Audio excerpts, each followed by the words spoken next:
sit down and finally get this done. Jason, it's a pleasure to have you here. Thank you for having Absolute me. pleasure. You know, my first real interview since some years, you know.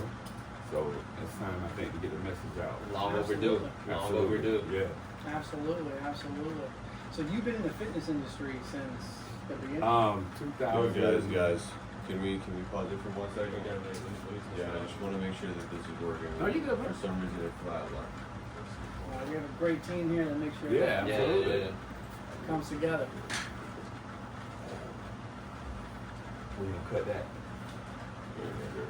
We're warming up. What's all good? Reset one real quick. You got audio too? This channel too? For these dudes right here? Not. Let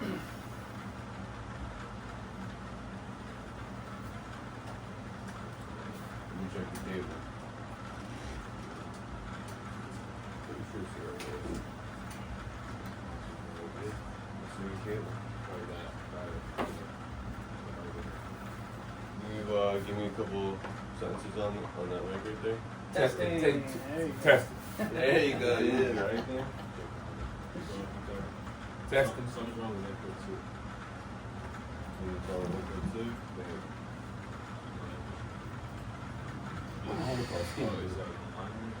You look good, man. I look skinny. You good. Looking like you're giving cancer a run for its money. Yeah, I don't want to be drawn out, you know, like skinny and shit. You know? People be looking at me like, man, you look like you're sick. That's crazy. I'm like, what is it? You get chemo on you, you look like you're sick. It knocks me down for about 4 or 5. Remember when you guys thought I was in bed? Yeah, But bro. then it wears off after a little while and my weight starts coming right back. You know, most people stay skinny. I don't know. I just, you know, my body goes right back up. But you always been an athlete, right? Yeah, I remember boxing. I played ball too, basketball. I was good. I was all right in basketball. But I just chose for hustle, you know. I hustle more. I love the thrill of getting money. Yeah, that could happen. All that other stuff is irrelevant. Yeah. Why was money so important? Grew up poor and didn't have it. You grew up with something that you didn't have, and when you start getting a taste of it and what comes with the money, it's not about even the money. It's about what comes with the money. Because some of you got, like I know people that got millions and millions of dollars, they don't care about the money no more, they care about what comes, like they want the women, the cars, the influence, the thrill. Yeah. They like the thrill of what money gives you. You know, it's a thrill, it feels good when people admire you and know you. Even though they give you a false sense of praise. It's false. Because when you drop, they're not going to stay around. I don't care what no one says, they're not going to stay around. No one. No one stays. No. The branches on the trees won't fade away. They will be pruned. Amen. The branches, when God gives you he allows you to get it, then it's time, you know, you lose it because you're not a good steward of what he gave you. He'll come prune the tree. That's crazy. How do you recognize that you have something that you should be a good steward for? You really never will recognize to be a good steward of something until you lose something. It's like if I give you a big 10-carat diamond that's worth millions, you're going to hold on to it. But if you got 100 of them, you're going to be careless with them because you got so many of them.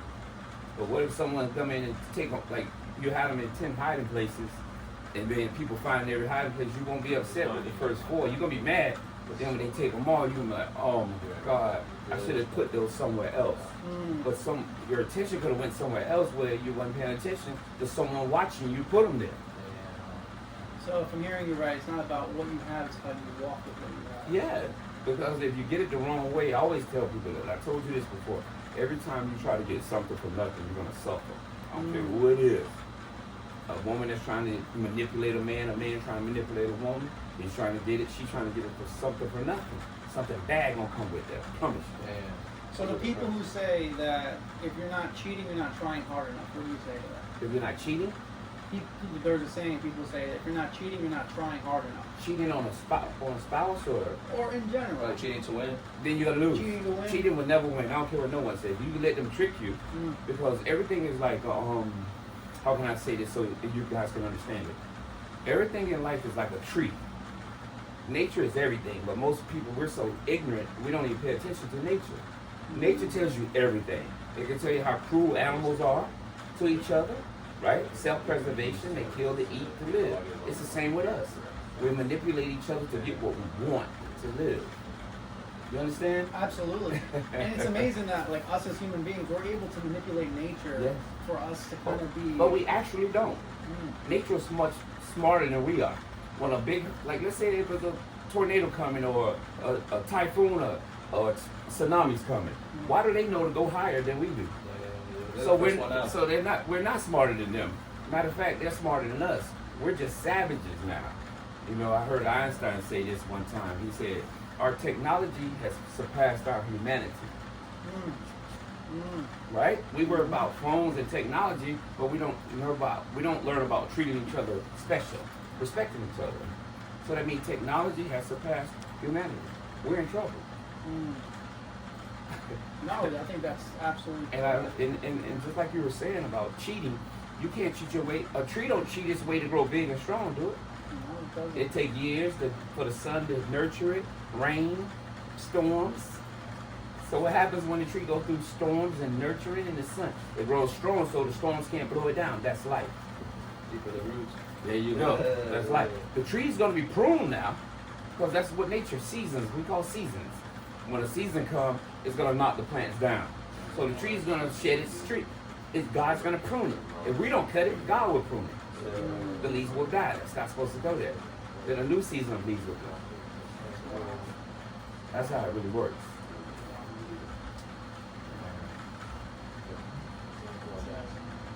I tell people all the time, nature is amazing, and sometimes people take a step back to lose everything to pay attention to nature. Mm-hmm. Because we're just like nature, we're a part of it. We are. Even though we destroy it, we are a part of it. And we so caught up in this world running these phones and that internet. The internet was really, people think it's good. It was the worst thing that was invented. I agree. Because now you can watch anything on the internet that it can corrupt your character. You got women and men on the internet thinking they're influencers. What are you influencing?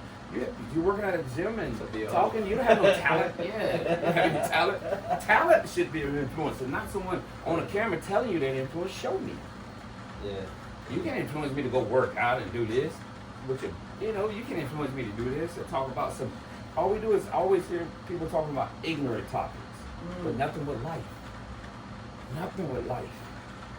Foolishness. I think social media blurs the lines of what life is actually. Yeah, it's about life. Like, this is going to happen to you. I'm warning you before it happens, Don't be a victim, That's why, it's a smart man will learn from his own mistakes. A wise man will learn from the mistakes of others. Yes, but most people don't. We have to let it happen to us to learn, We were growing up in the hood, the streets.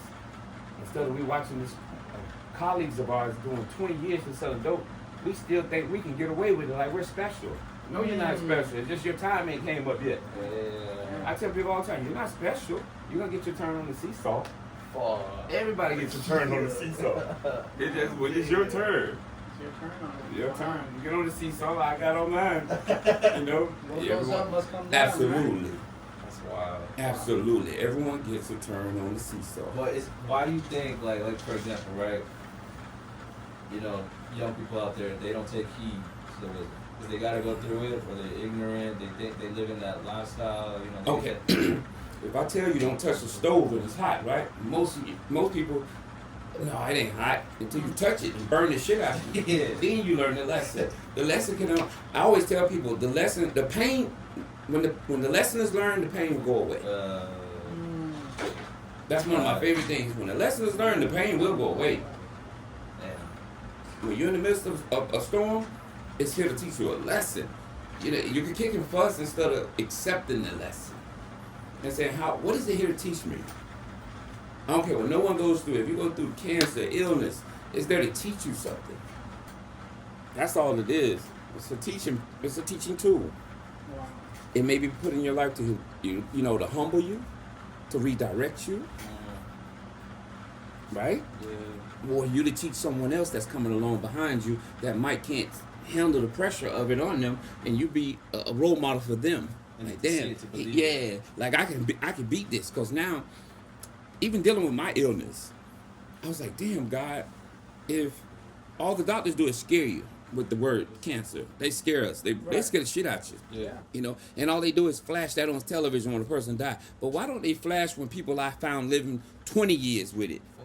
They won't. Why people don't talk about that? I was like, God damn. There you go. It's all a hustle. Yeah. I told my doctor one time, I was like, damn, you worse than a drug dealer. You remind me of us. All you want to do is pump something in my body. You just got a suit and tie on. That's what I told him. He was like, and he asked me, why did I say that? I was like, because everything come out your mouth is something dealing with cutting, what you can make some money off of, but not finding a solution. Yeah. You know, and information is powerful, and in our culture, we don't look for it. We always look for the easy way, what the doctors say. Yeah. But that don't mean he's right. No, it's absolutely right. Yeah, that's absolutely correct. When you start in a business, you don't go to one person. You go to many men. You have a council of many. Yeah. I heard a wise man say that one. Jay Prince said he has a council of 5 men, 5 people. He's always asking different because everyone's looking at it from a different perspective than you're looking at it from. You see what I'm saying? Absolutely. Everyone's looking at it. I look at life from a different perspective than you. I've been through different things. You're teaching me things. I could be teaching you things, you guys, you know, Absolutely. about life. You know, when you've been a business owner 15 years and then losing it all, like overnight, pow, it's gone. Damn. But you got to look back on, it wasn't built on substance. It was built on violence, Foundation. criminal activity. Yeah. You know, money that I didn't work hard for. I took it, you know, from people. So the foundation. Absolutely. I had no foundation I was standing on, so it had to crash. It was built on all ego and brute force, but not God. But not God. Not God. And you just blew it away. Yeah, It's because like I didn't. calibration. We're gonna use this mic as we're gonna repivot. Okay. As a room mic, so we're gonna put this kind of in the middle of all these. Okay. Okay. And then we're gonna crank up. Yes, kind of put it on. Everyone's gonna be speaking into that. Okay. So everyone's speaking in this mic. That mic, don't worry about that. But you can keep it there. Here for aesthetics. Yeah. We lost so much content. We talking. Nah, it's. No, we recorded it on the Yeah. Oh, that was video. recorded? Yeah, we had it on the video. Okay. For the most pristine quality right now, I You just didn't have it on the Oh, okay. So audio. we did record those. Oh, 100%. Yeah, it just wasn't like. So I was dropping jewels. Exactly. So, you know, so well, how was it? Fantastic. Okay. The flow was there. You were. Okay. Trust me, in the editing phase, when we Yeah. put all this stuff together. But how I look on camera, man, I look toe down, dude. You know what I'm saying? You know, gonna be clean, you dig? Yeah. But we did get all that content. You made cancer look good, man. I know, right? Man. So I didn't even know we were recording all that. But look at you. We tricked you. See? Now Yeah, you that's right. Yo, listen, it came out to me authentic. That's all I care about. Exactly. Being myself. You know, that's just who I am. Yeah. And I think that's what people are searching for is Yeah, you get all authenticity. three. Absolutely. Authenticity. You know, there's so much persona. Yeah. There's so much character. Uh-huh. You know, that when people see, there was a great quote I heard. It was like, a lie needs to be told 1,000 times for it to be considered true. Yeah. The truth needs to be said once. Absolutely. Oh, shit. Once. Because it comes natural. A lie, you got to remember it all the Yeah, time. yeah. And it's hard to remember a lie. Because you keep fucking. I'm serious, though. I done tried it. You can't remember a lie. Like, damn, I don't remember saying that. Because the lie, when it's truth, it comes out natural, clean, and you can stand on it. It comes out with more power. You don't gotta think about it. Absolutely. Yeah. Rock, I ain't gonna lie to you, man. I'm wondering like, what happened during the bank heist? I'm not gonna lie, I was like, damn. When you told me that at the gym, I was like, yo, and I walked away. I'm like, damn. I do some motherfucking gangster, bro. I don't owe him $1, dude. The gangster lifestyle, it's so fake. It's so Okay. fake. Don't you see what's going on with the 60s? And, I'm not really into social media. I'm into more, since Real I've been life. through this turbulence the last 3 years, I kind of pay attention to things slightly in social media because most of it is bullshit. Yeah, okay. You know what I'm saying? You can get caught up in that because we covered in what we see every day. If you see something every day, it's like a drug. You're going to get addicted to it. That's why commercials are so powerful. That's why people pay for advertising, because if I put it in your face every day, you're going to be like, damn. You're going to be, it's going to start getting into your mental concept, and you're going to start thinking about it all the time. Like people who want to lose weight. I watch them talk about Ozempic and Maduro, I think, all the time. And I'm like, I be wanting to tell people, like, you can do it, but it's not going to get you where you need to be. It's going to cause you some pain. And I'm going to tell you why it's going to cause you pain. Because people don't tell you about Ozempic is that most people don't change their lifestyle. They want it quick. Like, remember, all it does is shrink your fat cells and curb your appetite. if I shrink anybody's fat cells and curb your appetite, you're gonna lose weight. Right. But they don't tell you that, and they don't tell you that Ozempic can cause cancer. Because most people want the weight. They don't read between the little lines. It tells you on all Ozempic, it can give you thyroid cancer. But no one's listening. If you got that gene inside you, it's going to wake it up. Oh, fuck. It's going to wake it up. But no one tell you that. No one's telling you that. Ozempic and Mounjaro, you can get thyroid cancer. I started paying. I wouldn't have thought of it until I'm dealing with my issue. Right. To start paying attention to it. Like, wow, all this stuff got cancer. Everything we eat, it tells you it's a possibility of cancer. Yeah.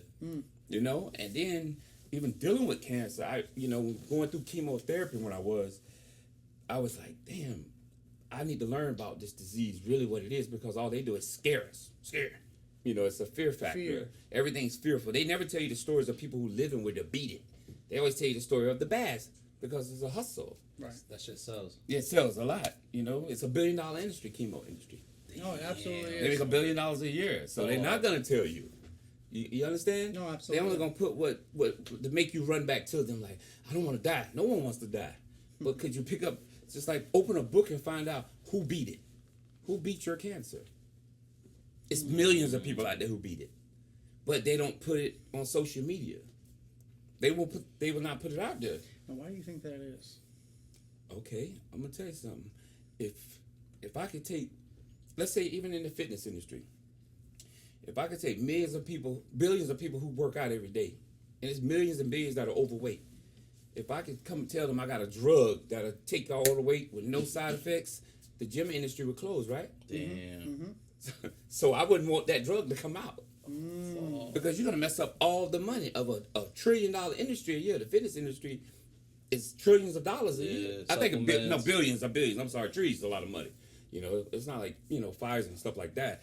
But they'll stop it. Am I right or wrong? Yeah. I'm like, hell no, you better not put that out. Because the group of people who own all the gyms and the big gyms are powerful people. Yeah. Right. So they be like, you better not put that out. No, Or they'll absolutely. stop you some other kind of way. They'll discredit you. They'll put someone in your life to discredit you. Damn. And then they'll find out everything about you to say, he's lying. He's lying. And remember, when you have a machine like that, behind you, they can push out whatever they want. Right. Anything. I don't care who it is. If you got like Pfizer, these big drug companies, they're machines. Yeah. I can't beat Pfizer by telling them they're lying. You just want to treat it. You don't want to cure it. That's life. Yeah. Even when I was hustling, selling drugs, coke, and keys, and doing bad things, the Colombians and the people that are pushing it from Colombia and Haiti, these are plugs that is coming in. They're gonna keep pushing it to you. Right. Even if we try to stop it, it's so big you cannot stop the machine. Mm-hmm. You cannot stop drugs and stuff. I know I changed subject, but you can't stop drugs from coming to America. The demand is too great. There you go. The demand is too great. Wow. And it's fascinating to me that like a corporation can have as much influence versus a story of an authentic person. And it's like almost like we're getting our narrative from corporations, people who have interests, Absolutely. things to gain from than opposed to stories of people who've actually been through that. And they don't hold the same weight. It's like one narrative gets purported, the other narrative gets kind of like pushed underneath. undercover.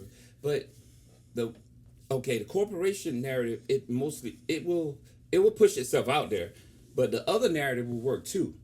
The other narrative work with people who's dealing with the same illness. So if 5 million, 10 million, it's 1,600 people die a month of cancer, but millions have it.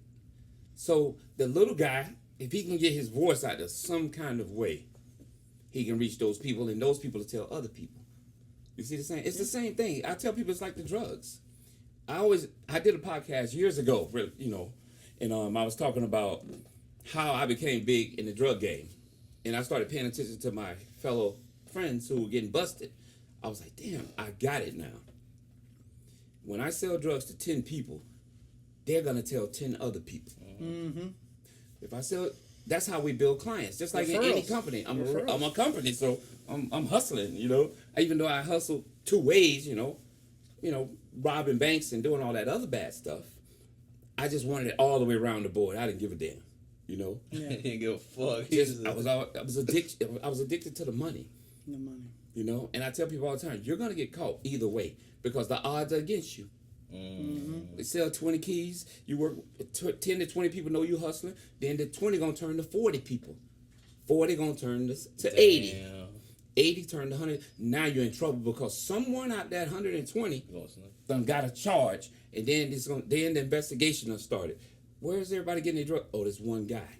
Then the other person gonna tell on this person gonna tell on this person because they're not built like that. Right. So they're gonna tell on you. Then it's gonna be a start of an investigation. Then the investigation start for years. Then the feds do this. They'll let you keep selling. Oh shit. Because all the drugs you sold in 3 years, they're gonna calculate it and add it up till you go to court and say, now you score out to 100 keys you sold. Yep. Damn. Yep. You don't score out to that one that they started the investigation. We let you sell dope and we calculated what we think you sold. So now you're in trouble. Now they want you to tell where you're getting it from. Because they're gonna scare you. You're not gonna see your kids anymore. You're not gonna have women anymore. Yeah. And freedom is special. Because most people who get locked up, they don't really care about the locked up, they care about what they're leaving behind. Legacy. Like not even really, just foolishness.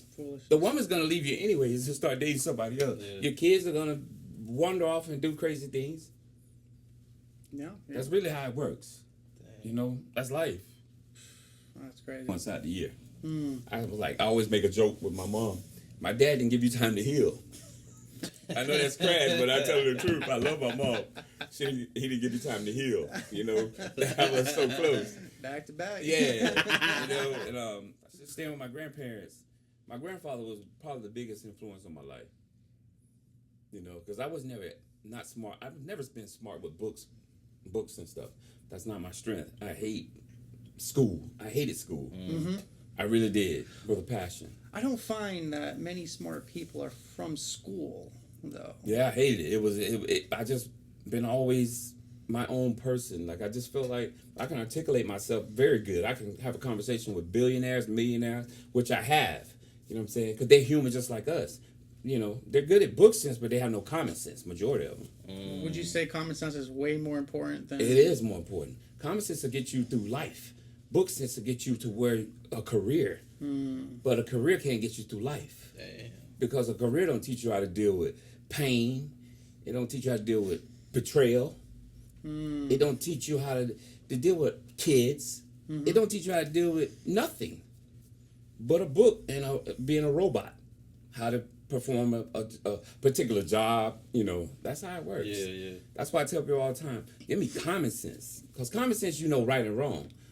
Book sense, you on a robot. You know, you learn what you learn in a book, and that's not life. Yeah. That's not life. I mean, I don't even think that's really education. What you learn a book to then study for a test and then forget all of it after the test. Absolutely, because it never, like, let's say, even in whatever career you do, usually the book stuff never comes back into your consciousness because you never have a reference to use it. Like, I'm going to say a situation to use it. Because usually everything is so finite. This 1 + 1 is 2. 2 + 2 is 4. Everything is so simplified in life.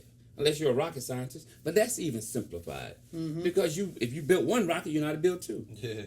Everything's like a robot.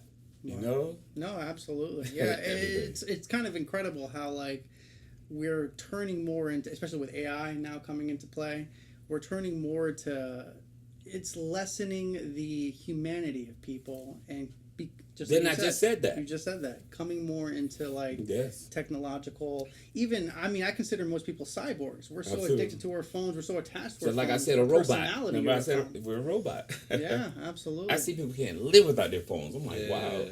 What's so important about that phone? That's a sickness. Absolutely. Just like I told you, humanity is overtaking our technology. It's overtaking us. We're done. Wow. We're done. The only way we're going to get back to humanity if something tragic happens. That's the only way you're going to get back. Do you think something tragic needs to happen for you to get It's going to happen. to your humanity? It's going to happen. By design or by happenstance? No, because the rules, we break all the rules. But technology has taught us to break all the rules. We've lost our And touch reinvent with... them. Yes, it's taught us that everything quick and powerful. We want our way is the right way. No, it's not always the right way. Technology has tricked us. we don't even talk to each other. We don't even see how each other's doing, touch each other and say, hey, how you doing? Do you need? No, because we're so caught up in technology. So it's showing itself right now, like the future. Like, look at all the wars that are going on. Russia's bombing Ukraine. Israel is in war with Hamas. So what are we learning? What are they learning from those wars?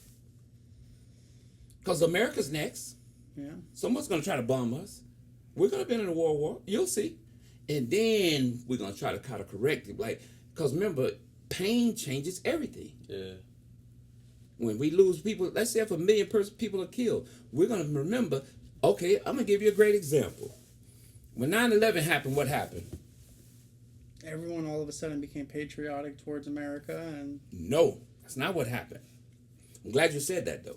What happened when 9/11 happened, we started getting strict on who we let in the country. Okay. We got a strict on it. You can't even go through the airport. Without They're going to make sure TSA. nothing's on you. They're going to make sure no bombs on there. But see what happened? Pain came. So when pain comes, it makes you change.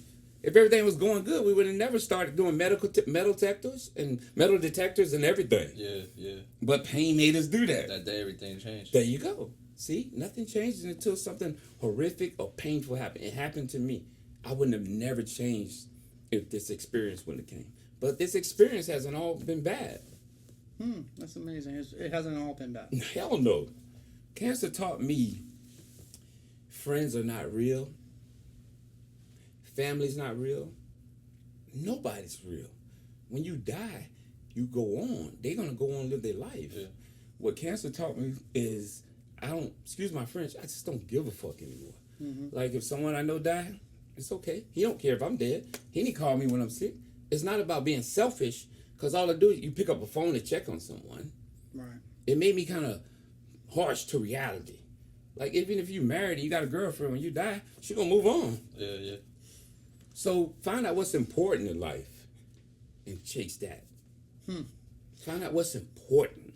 So what drives you? If it's not about, I guess, the remembrance of your legacy towards the people you hold closest to you, what drives you to continue on each and every day? When you want to see your loved ones, your kids grow. When you want to see them babies grow and become productive citizens, that's what drives me. Now it ain't about me no more. It's about, damn, I can see I'm human. I used to thought I was Superman, think that, not me. When I was growing up, we were always taught to put on a condom because we don't want to catch AIDS. That was our harshest thing in the streets. Yeah. Hey man, you better wear a condom so you don't get no AIDS. Easy, you got it. I mean, You understand hey, what I'm man, trying to come say? on. That's what I was taught. Like my friends, like that was the biggest thing in the AIDS in prison. Yeah. AIDS in prison. That bothered everybody, man. I don't want to draw up like that. You know what I'm saying? I don't want to go out like that. So what happens is that's what we're scared of until something else happens to us. You get in a bad car accident and have to get a wheelchair. See, we only change when something comes, something bad. And then a lot of times we get mad at God. I'm like, God, why you allow this to happen? God didn't allow this to happen. It happens. It happens. When something bad happens to you, it's happening for a reason. It's a lot of reasons. It's meant to redirect you for your purpose. Because we all have a purpose. And I tell everybody all the time, we could do this the hard way or the easy way. But God will get his purpose out of you. I thought about P. Diddy, right? I was like, damn, he had so much and he thought he got away. Yeah. Like I told you guys earlier, no one gets away. Everyone gets a turn on the seesaw. Now, I can tell you how he can get out of this mess. Sure, I need to get you as my lawyer then. I'm going to tell you how he can get out of it. Tell me. If he go to God, seriously, on his knees, and repent, God will get him out of it. But God going to make him see what he did wrong before he releases him. So he got to stand on the promise. When you ask God to come, the Holy Spirit and God to come into your life, you remember you calling on Jesus Christ to come in your life. Now he can do his work because now he got your attention. Yeah. You understand? So if I'm hearing you correctly, then it's like, yes, the situations you're going with through the courts and through the system that you're happening in right now, but no court is more important than the system of God. There you go. Because God is in control. He could touch someone's heart, the judge's heart, and say, okay, he's did enough time. And what man says is different than what God says. Yeah. God, Yeah. man gonna crucify you, persecute you. Yeah. They're gonna do that. Trust Man me. did crucify God. Yeah, thank you. So, I look back at life like, I asked God too. I was like, go back to P. Diddy. If he repents and he say, God, I'm sorry, God will get him out this mess. But if he tries to take a shortcut to get out this mess by using the same tool that put him in this mess, he's gonna punish him. Amazing. And I'm gonna explain to you how. Are you ready? And I hope people can listen to this game I'm gonna give you. His money is what got him his ego out of control to manipulate people to do orgies and all type of sexual things that he thought he was winning because that's his fetish. Yeah. Okay, money made that. So what he think is his money is gonna be able to go to the president and say, can I buy a pardon? Yeah. Instead of saying, go to God and say, God, what am I learning in this? What are you sitting me down for this long time? You're sitting me down for a purpose. So right now, God said, go to the president. You still want to take a shortcut or try to get a pardon from somebody? I'm going to sit you down. I'm going to sting you. I'm going to sting you another way because I'm going to get my purpose out of you, Sean. He's going to get his purpose out of Sean. I promise you.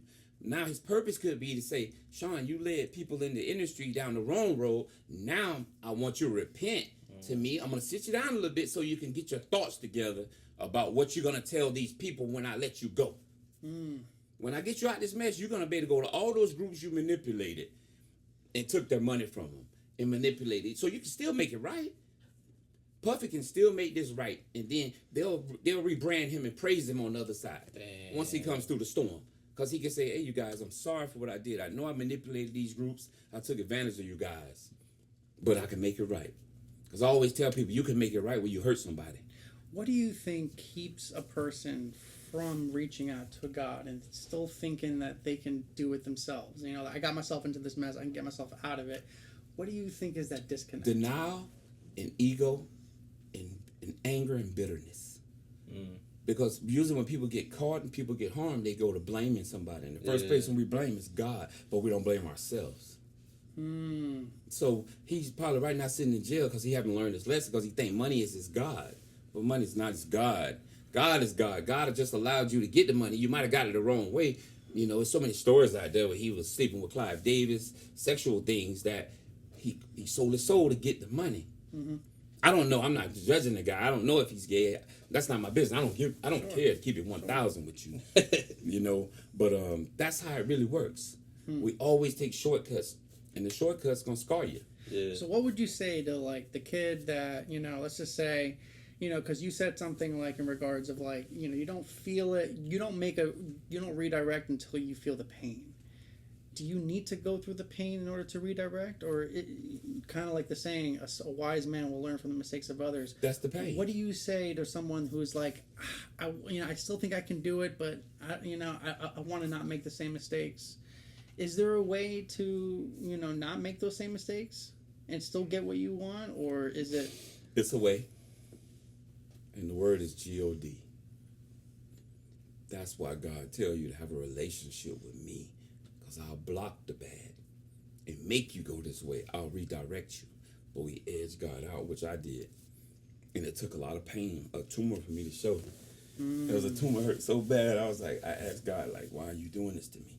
Why I'm in so much pain it won't go away? Medication didn't help. And then my best friend, one day I was on the phone with him. And I was like, I can't take it no more. He's like, shut up. He told me to shut up. I'm never going to forget this. He said, shut up and learn the lesson. The pain will go away when the lesson is learned. And when I started not looking at the pain for it's the pain, start looking at it as the lesson, That's the lesson. it went away. Damn. Without medication, it just went away, by itself. So I was like, I get it now. I think that's such a testament towards the power of the mind. Yeah. Absolutely, because what you focus on is what you bring to you. I don't care what it is. It's something negative, positive. Like, let's say if I wanted a female, now I'm at a place where I don't need all these things. Every female that I wanted in my past, I thought about it a lot, and it came right to me. It manifested itself. Every car I wanted it. Every piece of jewelry I wanted. If I wanted a Rolex, I wanted a Rolex. I brought it to me. I might have did criminal activities to bring it to me, but I brought it to me. And I'm gonna get that shit right. You understand? By any means necessary. I don't care if I could have seen someone. I was out to a club in Miami, and I seen the Rolex I wanted, and I was like, I'm gonna get him tonight. Damn. As soon as he come to his car, I want that Rolex, and you know, and I'm gonna get it because I'm already in that world. I'm comfortable. I don't care who's looking. I'm comfortable, you know. So if I'm hearing you right, it's not about getting the things you want, but it's about how you go about getting it. Absolutely, everything. makes all the difference. Absolutely, everything is like that. Yeah. If you go about getting it the wrong way, you're gonna lose it. All you gotta do is watch things in life like the lottery and all that. 80% of people go broke. Yeah. So it tells you don't try to chase it that way. But no one wants to go through the pain. Every celebrity that made it, they went through pain. Yeah. Everybody. Look at Bieber, bro. Bieber, A fucking But- 10, but all drugged up. Yep. See, like right now, I study like I started looking at like 50 Cent. I love him. Yeah. His business mentality. You know. Yeah. I like to pick his brain, like the way I like the way he do business. You know, he makes jokes for people, but that's just part of him staying relevant. Yeah, you know. yeah. But I looked at he had got shot, but he made it through the shooting, and God blessed him to go to another level. The game, he got shot. As soon as he got shot, he healed. Yeah. And an opportunity showed up. Kanye West got in a bad car accident, almost took his life, but God was preparing him for something big. But if he wouldn't have had the accident, he probably wouldn't have met the certain people to get there. Yeah. See, everything has a purpose. Everything. No matter what you go through, I tell young business owners, they be like, Rock, how did you build a business for 12 years? And, you know, it took me a long time, you know, to build those gyms. But then I said, okay, look at when I lost everything. I got in business with a I ain't going to call him what I want to call him, but a very slimy person that lied on me. Remember, I don't care if you tell the truth about me. I was a piece of shit, excuse my French, a lot of part of my life, doing crime and hurting people. I can stomach that, but when you lie on me, I can't. Because my word is all I got. When you lie, and then I found out God showed me, he was like, okay, Rock, when you did bad, they praised you. When you did good, they crucified you, your name. Now your friends are gone, everybody's gone. But then God brought me new frames for people in my life. It's crazy how God will take people out your life and bring people that are of a different stature. Way higher than the people, now people in my life that are big time, you know, celebrities. Yeah. You know what I'm saying? Yeah, That absolutely. they want to do for me, help me. And they changed my thought process about success. It's amazing. It brings me back to like, you know, like I learned something really young where it's like, you know, when you start out, you think you know something. Absolutely. And then you get to like, you know that I don't know everything. And then you realize once you become an expert, I don't know enough about this particular subject. There's always more to learn. There's always more to get to. But it's just like a baby. The baby learns from its experiences. Yeah. Falling on the ground, do this. That's how you are. We're human. Yeah. We learn from our experiences. So don't look at it like that. Look at it as just, if we look at things as a growing part of our life, then we'll let things go easier. But we don't. We hold on to it because of the ego. Yeah. I look at things now, everything that I own, gyms and all that, Mercedes, big cars and all that, those are just material. I when I see a nice car that I've owned before and drive by me, I was like, thank you, God, for letting me experience that car. I wouldn't have said that before. Every time I see a nice, you know, I had Escalades, everything nice, I say, thank you for allowing me to experience that. Yeah. I know you're going to allow me to experience it again, but on another level. The right way. Yeah. So I don't got to worry about me doing it the right way. I can go back and say, God gave me this. Yeah. I didn't give it. God gave me. God so did. it keeps me centered now. The other thing kept me ego because I robbed and sold cocaine and hurt people to get it. You understand? Yeah, absolutely. When God gives you something, He gives you peace. Peace. Because you don't want to show it off. You had it already. It's you. No, absolutely. I want to take this back to your grandfather because you said that he taught you a lot. Yes. If you were to summarize one thing that you took away from him that you would say is the most important thing, what would that thing be? Hard work and dedication. Because he was an old man. He would take me out to when he would pick apples. I don't know why I was the only one. We grew up with a house full of grandkids, but I would seem like be the only one to go with him picking apples and cherries. And I would always ask, why me? Why did I want to go? To help my grandfather, you know. He just meant so much to me. I remember everything about my grandfather. Everything. What was his name? Clyde. Clyde. Yeah. And I just remember everything about him. You know, the way he walked, the way he just was amazing, man. Like, he would help anybody. That's why I think I took his traits but I didn't take it. I took his traits for the hard work, but in the wrong way. In a different direction. Different direction, you know. I still worked hard. I worked hard. Like, people think being a criminal is easy. No, it's hard, man. Putting in work. Yeah. Because I was always chasing a dollar, looking for someone who appeared to be weak to me. Like, I want that.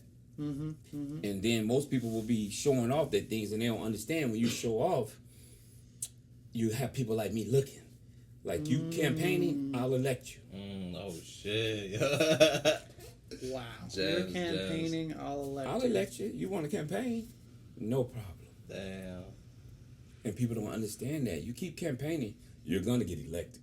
One way or the other, I'm being honest. Keep campaigning, you're going to get elected. That's fantastic. Yeah. I've never The heard of people that are quiet, the people that usually grow their business, even if it's drugs, you'll never know. Yeah.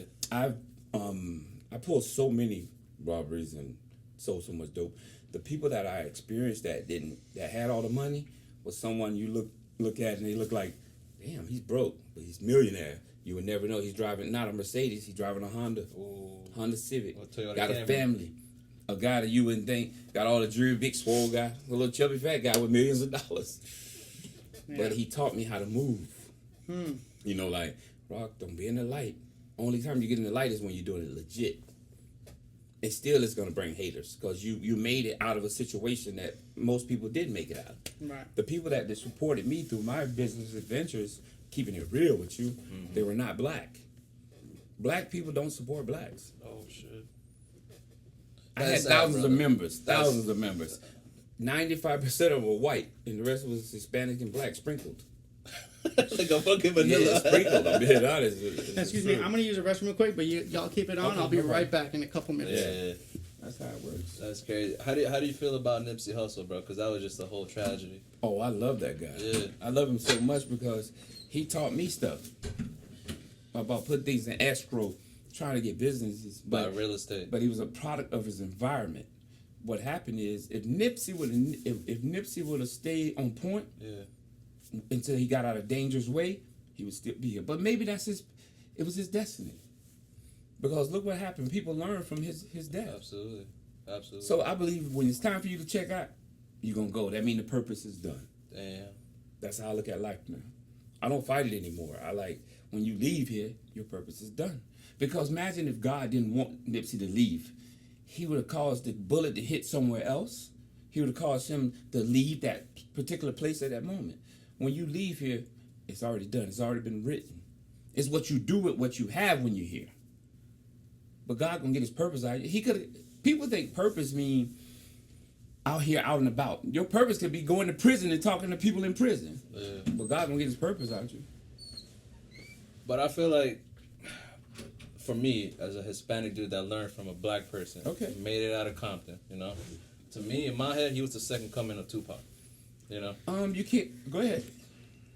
I just learned so much from the dude. Okay. Buy real estate. Okay, that's what I learned. Hide your money. Escrow. Yes. Move like this, like that. Yes. And then his own community that he tried to help out, try to give jobs, incentivize people, motivate people. Just do them like that? What's the point? That can't be purpose. I'm gonna tell you the point. Every crime I pulled, right? Yeah. It was from someone who knew someone. Damn. Every time. I don't care if it was a bank I hit. Someone in that bank told me the die pack is over here. Don't pull from that side. Right? Damn. It's always someone close to you that harms you. Always. Because the person that's outside don't know you. They don't know how you move. They could be moving on a whim and can get killed by fucking with you. Excuse my French. Yeah, but get your head blowed off, you know? But every time someone harms you, there's always someone close. Someone close. That's why I heard Boosie say one time, rappers get killed in their own community. Wow. Leave the city you're in. Yeah. Because people are going to hate you. Success breeds hate. I don't care what no one says. But that's a natural byproduct. Absolutely. Yeah. No, it is. It's not a natural buy. Because if I'm used to getting money, and I respect you as a hustler, I'm going to ask you, how you doing that? So I can get me some more bread. Okay. I ain't worried about what you got, because I'm going to get me some money. Right.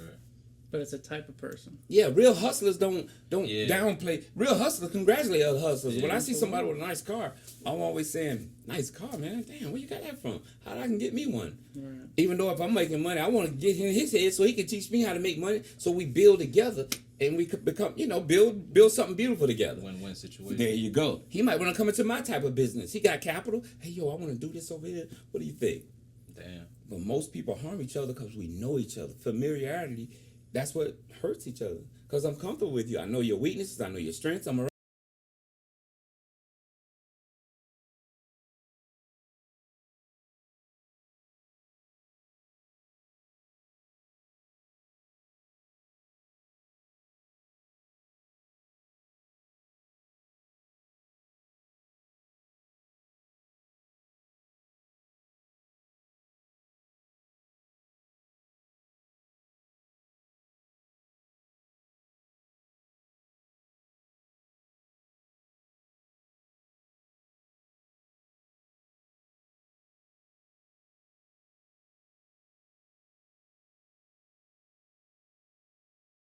You.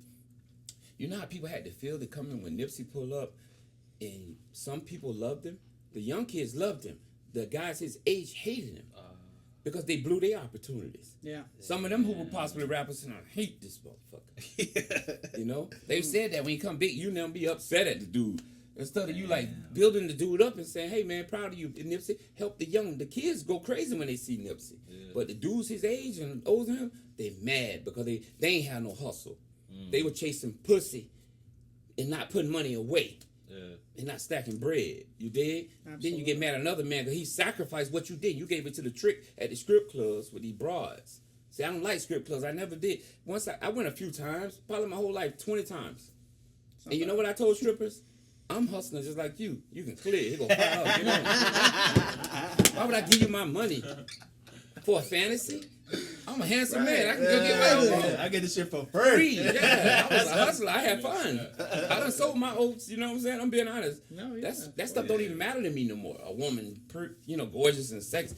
That's so not even on my radar. Yeah. I don't care. I can go without intercourse for a year, 2 years. I have. Damn. I never thought I could do that. Wow. Amazing. That's crazy. So let me ask you this: if you're starting up, you're starting up a new venture, you're wanting to get into it, but kind of like what you said, not everybody shares the same vision. Sometimes they want something for themselves more than they want it for you. How do you differentiate that the people on your team are really part of your team and not hating on you silently? And you get what I'm saying? Okay, I'm glad you said that. You have to expect them to do that. Mm-hmm. If I expect you to cross me, I'll always have my eye on you so you cannot cross me. I'll only share with you what I want. Because it's a thin line between love and hate. I don't care. Because if you're doing so much for me, right? Mm-hmm. For free, and you love me like rock, all I gotta take me to do is one thing you dislike, and it can flip it the other way. Something could be minute. By you wanting this girl and I pull her before you, I'm mad at him. Fuck him. I ain't helping him no more. See? But if you expecting betrayal, you won't be betrayed. What gets someone on your radar? They'll start showing you. Remember, if you pay attention to everybody, everybody's going to show you everything. I don't care if it's a woman, anything. If she got whorish tendencies, they'll expose. There you go. You ask her, how many people you been with? Or pay attention to her movement. Somebody can't hold. There you go. She gave you the puts quick. You understand what I'm saying? Yeah. You're like, she ain't got no morals. Sometimes take 1 day. There you go. There you go. But most of us don't pay attention. I was doing business with dudes, right? I was doing business with some Italians one time, right? Oh shit. And good businessmen. Okay. Oh, they taught me honor.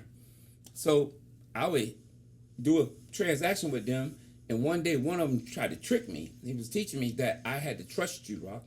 He put more money in the bag than was supposed to be in the bag. So I got home and I counted the money. I'm like, damn, Matt gave me too much money. So I called him back. I was like, hey man, this bag heavy. Heavy mean you gave me a little bit too much. Yeah. He said, keep it. Wow. We knew it was gonna happen. We just wanted to see if you were gonna call and be honest. Pass the time. There you go. Damn. I was like, this bag heavy. He gave me too much money. There's too much in here. He don't even count his money. He just weighs that shit out. No, but heavy means the bag came heavy. Not the weight. I didn't take my creatine gummies. I mean, the bag got heavy because they put too much money in there. So I have so many stories, man, that people wouldn't believe if I told them. They wouldn't believe, like, no way you did that. Yes, I did. You know, and it was an addiction. It wasn't even about women. It was always about, could I get away with it? and more money. I wanted to see my safe deposit boxes full, where I had a problem pushing them down. Damn. It's a good problem to have, I guess. The thing is, to me, like if I talk to you younger, right, 10 years ago, I was like, damn, that motherfucker got ambition. I want to be just like that. You know what I'm saying? But not knowing the other side of the life. You know? Like I would have corrupted you. Right? Yeah. I would have corrupted you would've been because I molded. didn't know no better. You know, trial and error. Now I know better. So that's a great point. If 10 years ago, younger him, younger you, what's something that he could look for to be like, I don't know if this is the right message that I should be receiving right now. I don't know if this is the right pathway I'm supposed to be following. Is there something that as the younger generation that we can look out for? Like, I'm not sure. What is that? Okay, to go back 10 years ago, I did change 10 years ago, so I can't use that 10 years ago person. Sure. 15 to 16 years ago, I can use that person, corrupting. But what I tell young people like you guys, a lot of you young people are like the wind. When something comes, you blow this way. Something comes, you blow this way. You never really focus on something that's going to take 3 years to get off the ground. That's how long it's going to take. I don't care what company you on, unless it's just your time. Yeah. God can put you in a place where, okay, you're suffering, so now I'm going to bless you. You understand? Yeah. But you got to pay your dues. Just like I told you, you got to give blood to make it. Everyone wants to get rich quick. No one wants to get rich slow. It's impossible. Yeah. Because that's why I be laughing at these influencers. Like, I don't have nothing against Grant Cardone. Whatever. Grant Cardone? I don't like him because he's lying. Not many people do. I don't like him because he's an arrogant piece of shit to me. I hate arrogant people. He's not telling people the truth. He's only showing you the ending. Like Tony Robinson. He's not telling people the truth. They only showing people the ending. Yeah. Okay, go back to the pain where you were dead broke and you had no money. You were eating oodles and noodles. Yeah. Why they don't talk about that part? So preparing people for the pain. Coach them through the pain, not through the glory. Damn. The glory is at the end when you receive what you done received. Remember? Yeah. All you gotta do is coach them through the pain. Most people, business people, after a month or two, they be like, man, this shit's not gonna work. That's not how it's supposed to work. Go look at nature. The plant don't show itself for 6 to 8 months ahead. And then it takes years for that tree to grow. That's your life. Wow. But we get caught up in that internet and that TV. Man, this person got all that, but they don't know what they're looking at on the internet is a lie. Most people on Instagram are broke. Yeah. But these women and men that are taking pictures of themselves every day, they can't be successful because they're taking pictures every day. People that worth millions of dollars don't have time to take pictures every day. Amen. Amen. You understand? Yes, sir. I be looking at them like, look at this broke bum. She's pretty. A pretty face will let you down all the time. All the time. All the time. I tell people this all the time. A pretty face and a fat ass will let you down. Because that's all she got to offer. And sooner or later, I'm going to get tired of fucking that fat ass. Because I want some new one. Because she ain't going to bring no substance. She don't cook for me. She don't take care of me. She worry about showing people her fat ass on TV. On the internet. Right? No, I'd rather that's have a flat booty, a cutie that has her shit together than a fake Instagram influencer. They're bums. All of them. They have no substance. Because anytime you see a woman with her ass out on a platform, she's no good. I don't care who she is.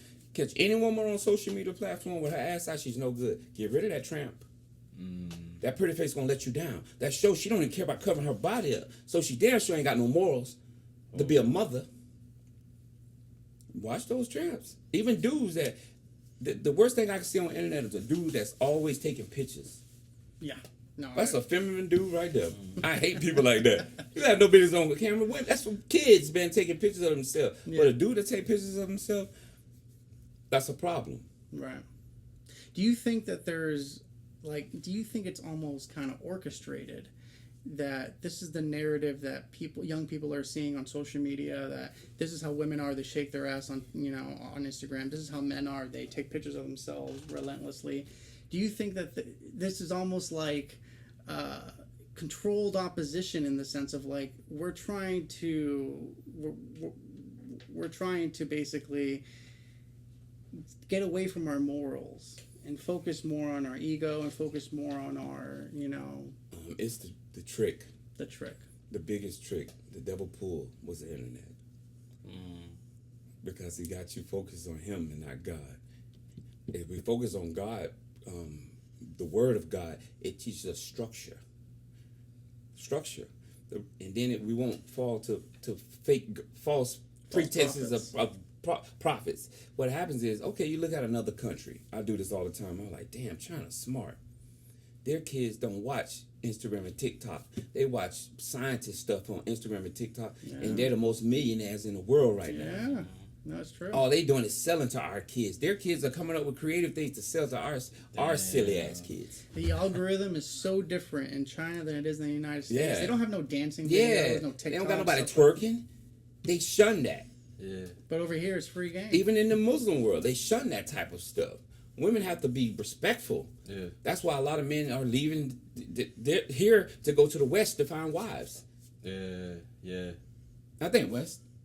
Well, we're in the West right now. in No, America. not the West. I'm sorry. East. East, I mean. East. Or Yeah, even South even- America. Yeah, that's what people hell doing. yeah. Because them women grow up hard and they respect a man. They clean Our the women, house, yeah, cook. they talk back to, they'll say anything to you reckless. You can't say anything to people. Yeah, I was telling Angel the other day, it's like, yo, these young bitches, they're like, all they know how to do is vape. There you go. So how can you add substance to my life? And order DoorDash, spending Right? your money. Ain't that crazy? Instead of putting the money in the bank and go, and learn how to create a business. Yeah. And it's real. It's life. Life is, America's in trouble. America's in trouble. Absolutely. We're in a lot of trouble. But you think it's still possible for us to pull ourselves out? Like I feel like the real men have gone quiet because they tired like the bullshit. Like, you know what I'm saying? You don't pay attention too much to social media, but like once you get your message out there, do you think we could turn it around? No. Fuck. No. You know why in my community, we're not going to be able to turn it around. And you want the truth? Yeah. Okay. When I came up, I'm not old, you know what I'm saying? But when I came up, before my early days, it was more conscious hip hop. Talking about how brothers come together like KRX-One and stuff like that. They brought us together with unity, self-destruction, that song, and those rappers are real rappers. Right. Then you came up with the gangster rappers. That's when we started getting fucked. Yeah. Because we started putting violence in all of our content. And when you put violence in content, like even with video games, if I see that all the time, I'm gonna start emulating it. Because we coveting what we see every day. I sold drugs and robbed banks and robbed things because people taught me. The first one is the hardest. The second one is the easiest. Yeah. Remember that. Yo. Then it gets easier because you're used to it. You have nerves. Anything you begin, like before I go touch this bank, I'm gonna be a little nervous. But once that door open, let's set it off. You dig? Locked in. There we go. Just like what you said about the generation when drill music came out. All they talk about, remember, they show us on social media with AKs and choppers. Yeah. So now everybody think it's okay to kill a young black man because they're killing each other every day. I was always upset with the music industry that they never, like, it's okay for me to say nigger in my music, but I can't say I want to be a Jew. I want to be like that Jew. Why they get mad with that? But you'll let me call my black woman a bitch or a whore, but you won't say go rob that Jew. Because he owns the content that he's putting out. Right. He owns the label. There you go. Why don't he tell the rappers, hey, you can't say the N-word in your song and you can't perpetuate violence? I heard there's a rumor that NWA broke up because of Jerry Heller. You heard what Ice Cube say, you let a Jew break up our crew. Yeah. Like Leon Cohen, he's the scum of the earth. He's going to get his day. His day's going to come. Absolutely his day's coming. Everybody gets their turn on the seesaw. Damn. He manipulated a whole genre of music that hurt people by manipulating, letting this violence, him, all of them, Russell Simmons, blood on all their hands. I'm not going to judge them. I just know they day coming. Mine came. They're going to get theirs. Everyone gets their turn on that seesaw. I'm going to print a shirt that says that. Everyone gets a turn on the seesaw. I'm gonna wear that shit. Yeah, everyone gets a turn on the seesaw. I love that. It's amazing how it's okay to speak about this violence when it's about a certain group, but when it's about a certain other group, yes, absolutely not. And it's amazing how black people are 15% of the population, but yes, they commit about 50%. What, 33 million of us, I think. Yeah, 33 million, yes, but they commit about 50% of the absolutely crimes and things like yes, that. And they're the only group that is allowed to use this profanity and violence and things like that. Absolutely. But when it's about any other group, it's absolutely not. It's shunned. It's shunned upon. Absolutely. But they let us become savage animals.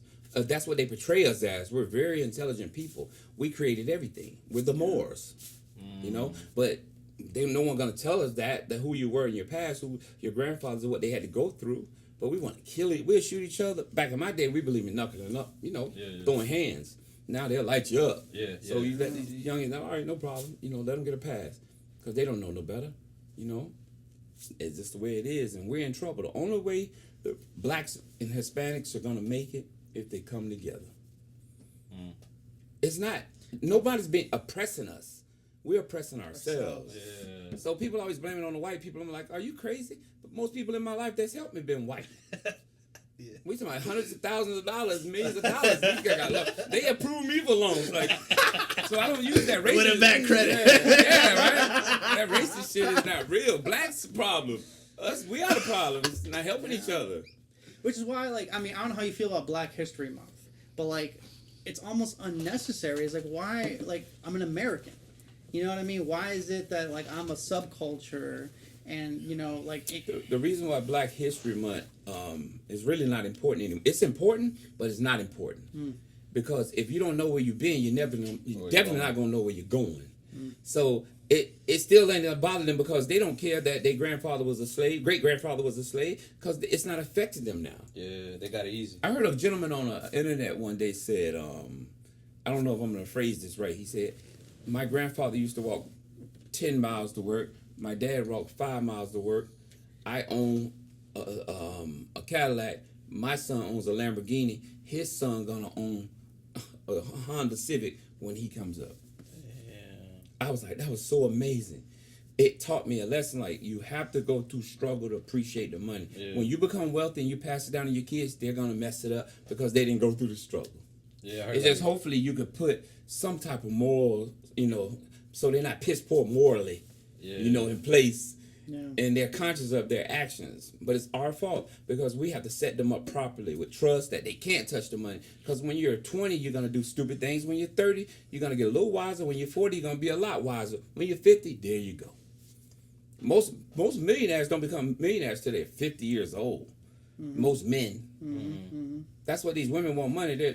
What they're showing you is a trick. The real successful men are 50 years and above. That's when you become wealthy. Or enough to take care of yourself. Men 30, do you know a millionaire that's 30 years old that parents didn't have money?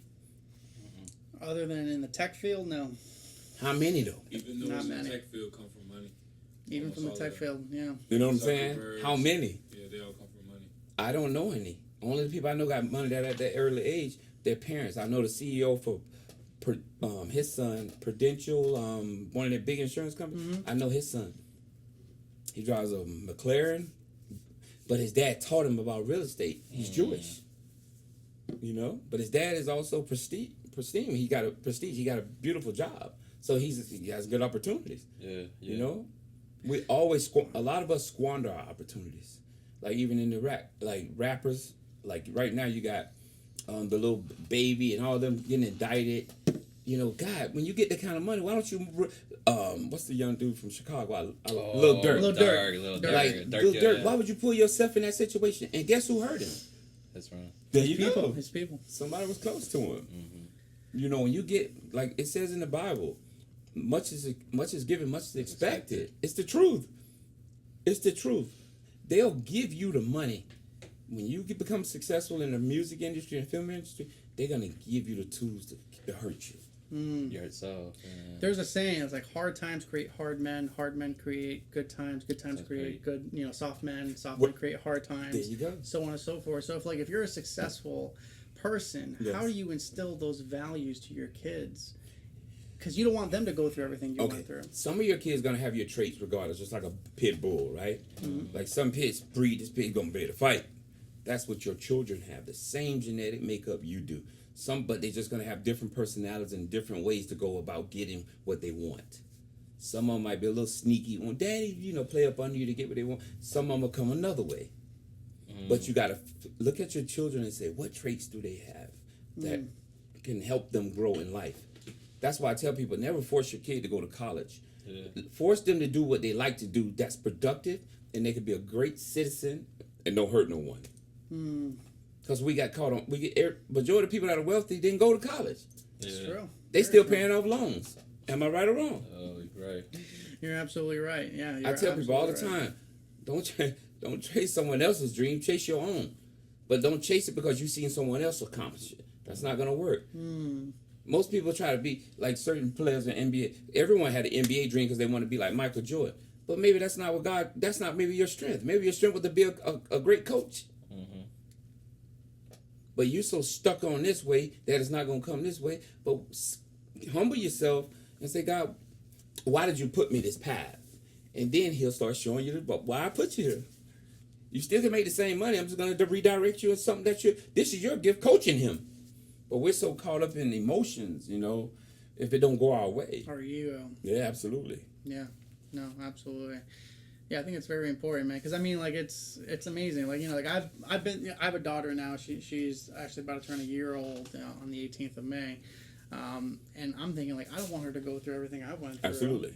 But it's also I want her to have the values that I went through and that I came, and I want to be able to give that to her.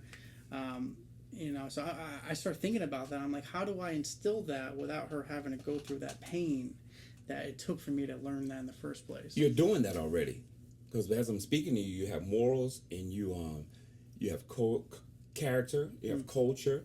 So she's gonna have it. Certain things like her falling off the monkey bars, stuff you can't control, because she's gonna bust her behind. When my daughters ride a bike and they fall, it used to hurt me, but I had to turn my back on one of them and say, hey, make her get up. And she got up and brushed herself off and said, Yeah, she got it. Yeah. And it took so much out of me to watch her cry and scream, Daddy, I started getting emotional. I was like, okay. And something inside said, stop. She's going to be okay. Let her wipe herself off. She did. It's amazing. I hear a reoccurring theme of like, you got to learn to let go and just work with that. You can't hold on and control everything. You got to let go and work with it as it's unfolding in front of you. Yeah. I believe if you work with the energy, because I believe the energy will start to show you what's coming. It always gives you a little nudge. Like I was watching a documentary about Tupac and Biggie yesterday, and I was like, damn, Biggie didn't know death was coming. He had a warning. I'm gonna tell you what the warning was, and I started thinking, like, even with my illness, I had the warning signs, and I ignored them. I really did. I ignored them. I was like, damn, I could drink this herb and this. No. But check this out, what I saw with Biggie and Pac. Pac had been shot, right? And he didn't change his method of his message to the world. It was still violence. Yeah. But God had gave him a warning saying, hey, Tupac, don't do this. Stop hanging around these people. Change who you are, right? Prison was the best thing for Pac. If Pac would have served all those years, would he be dead now? No. Thank you. He wouldn't. But he let a negative influence come in his life and trick him with the bag and say, hey, I'm going to get you out. And he was signing his death certificate that day. Damn. Now, it goes back to Biggie. I was watching the story. Pac had already learned his lesson that this is what's coming if you don't change your ways. Biggie got in a bad car accident, I think 2 months before he got killed. When Little C's was driving and they got in a bad wreck. See how the energy's coming. It's showing you, hey, take a step back and be careful. And a month later, he's shot and dead. It always gives you a little nudge. That always peeks at us. Or bad things. I don't care if it's with a female or who you're dealing with. The energy always shows you before it happens. It peeks at us. It peeks at us all the time. I be telling people, even when you're going through anything in life, the energy always peeks at you. Because you know what I mean when I'm going to tell you what I mean when I say that. You ever met someone and you're like, damn, I had a bad feeling about him. And something ain't right with dude. But you'll still deal with this motherfucker, and you already said something wrong. So the energy already gave you a message. That's your conscious talking to you, saying the energy of your conscious, what you're feeling, the vibration. You felt his vibration. Like, something wrong with this fucker. It's helped me in situations. It's times I was supposed to hit a lick and I was like, no, something ain't right, y'all. Something ain't right. Something's not right. Then one of my other friends backdoored me to go hit the lick. He in prison now for 30 years. Damn. And something told me, I was like, nah, man, this one ain't good. Let's go. But we don't follow the intuition. Just like in relationships, just like at jobs. Listen to the energy. It will always lead you right. Yeah, I think it's very important what you're saying in regards of no one knows what you want more than you do. Yes. You know what I mean? And They can you try to gotta- block it, but they don't know. When you start letting people in your energy field, just like you said with your friend, how do you know if someone's gonna? That's energy. I'm saying, don't let him know everything. You don't let him see all your energy. You let him see what you want, because if you expect people to do betray you, you can always block it, because you're gonna start paying attention to the traits of the person, of the betrayer. So anybody walking my path now, I learned I'm gonna watch him first. I don't befriend no one anymore. I want to observe you first. You know I am. I'm gonna observe who this No, is. absolutely, absolutely. Yeah, and that's what happens. You start observing people, and they'll show you. Even a female, a male, if a woman's dating a man, he's gonna show you.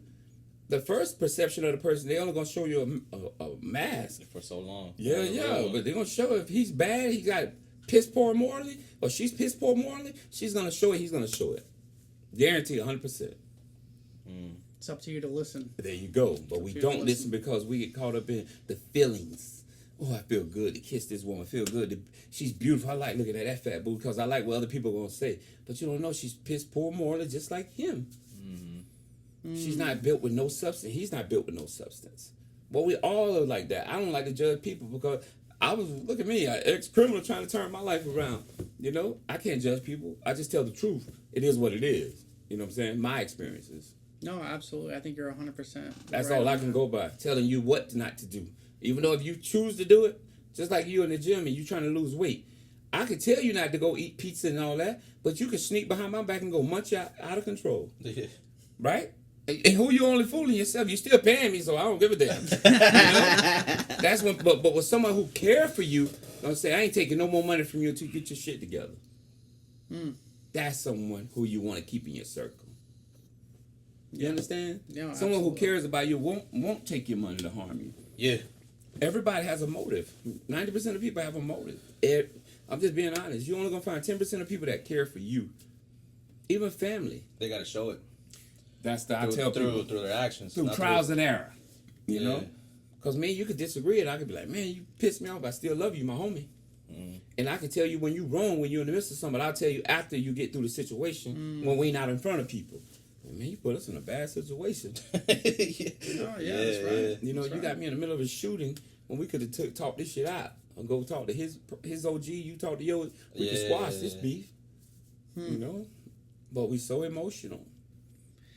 Yeah, I think especially nowadays, and social media has kind of exacerbated that emotion. Where now we feel. I mean, now it's like if you get a heart or a like on your post, you're like you feel like, oh, this is awesome. Like I'm emotionally connected to this dopamine now. hit. That means if it's a beautiful woman or somebody that gives you a false ego, instead of saying, man, thank you for that because I love myself. Most of us don't love ourselves. I learned to love myself now.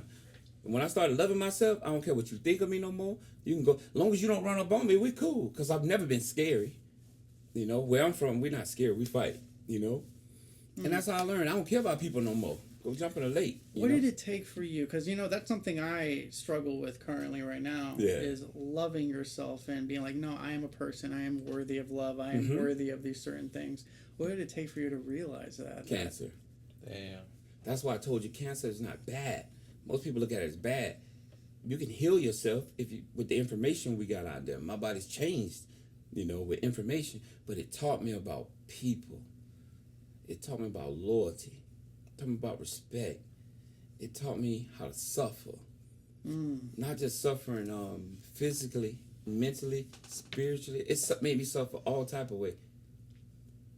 Materially, when you use the money all the time, but it also built me in those areas.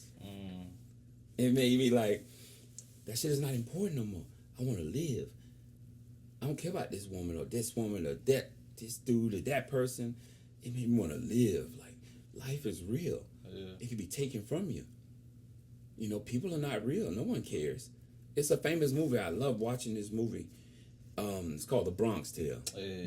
When Sonny says, no one cares, and when he died, it was only the one kid there. Yeah. Everybody else, and it went back. I learned this lesson too. God bless my grandmother. I love her so much. She was a big influence.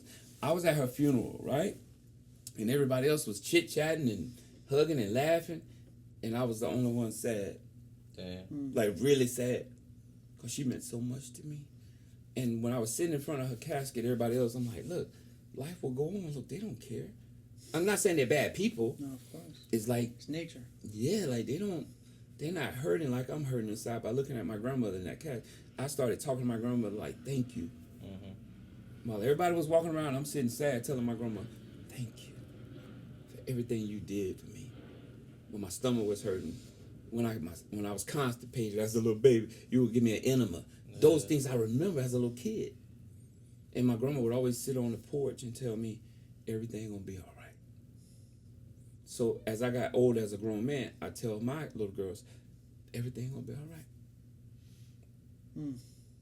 That's how life works. Everything, when you're going through something, it shall pass. So from If hearing you don't give up. From hearing you right now, all suffering is bad. But it teaches you something. Teaches you something. It teaches you something. Remember, it's really not bad. Really, it's helping you. It's building character. Yeah. It's building endurance. It makes you tough. It makes you strong. So it's not bad. Even when you're in the gym working out, I tell people, the pain is what making you grow. If you don't go through the pain, you can't grow. You can't get a beautiful body. Yeah. Right? Everyone wants to go to heaven. No one wants to die. There you go. Yeah. You gotta go get through it. That's Facts, how it yo. works. Facts. Yeah, Yeah. that's how it works. No, that's really amazing, man. And That's how it works. no, it is. But you don't realize that up until you get to a position. But I told you the glory side. Yeah. The pain, no one appreciate that. Only time you appreciate something, I heard what's the gentleman name? Very wealthy, died of cancer. He had pancreatic cancer.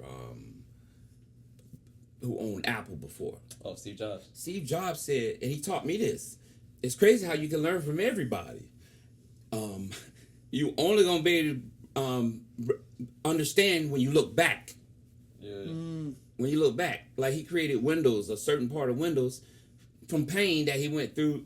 No, not from pain. He was walking to a place to eat at a Jewish center, and he learned something as he was walking, and it helped him in his company down the road. When he lost his company, he created another. I think Pixel. Created Pixar and Pixar, but he learned that from when he was no money, broke. He was struggling. He got fired from Apple. There you go, and created Pixar, Pixar. and they picked it up and it blew up. So something came from his pain. Yeah, See how it works?